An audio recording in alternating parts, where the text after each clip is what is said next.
United States President Barack Obama on Tuesday called Russia a regional power that had seized part of Ukraine out of weakness rather than strength, in a dig at President Vladimir Putin.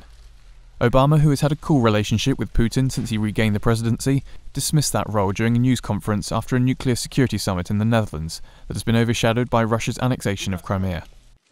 Russia is a regional power that is threatening some of its immediate neighbors,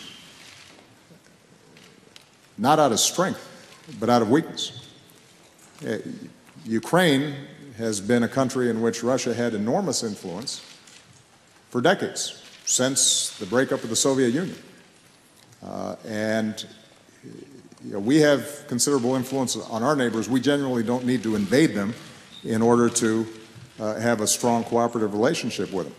The Ukraine crisis has prompted a reassessment of the US relationship with Russia, one not aimed at refighting the Cold War, but rather using the strength of international alliances to isolate Russia and bolster NATO's commitment to defend allies near Russian borders. The US president said Crimea being part of Russia was not a done deal, in that it was not recognized by the international community, adding it was up to Russia to act by international norms, and failing to do so would result in tougher additional sanctions. But we are also concerned about further encroachment by Russia into Ukraine.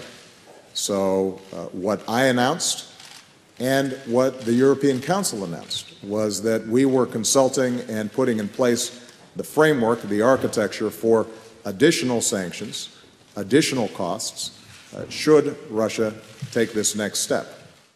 Obama said Russia was not the #1 US national security threat, and said he was more concerned about the possibility of a nuclear weapon going off in Manhattan. Russia's actions are a problem. They don't pose the #1 national security threat to the United States. I continue to be much more concerned when it comes to our security with the prospect of a nuclear weapon going off in Manhattan. Obama also said that because of the revelations about US spying, the United States needed to win back the trust of governments and citizens.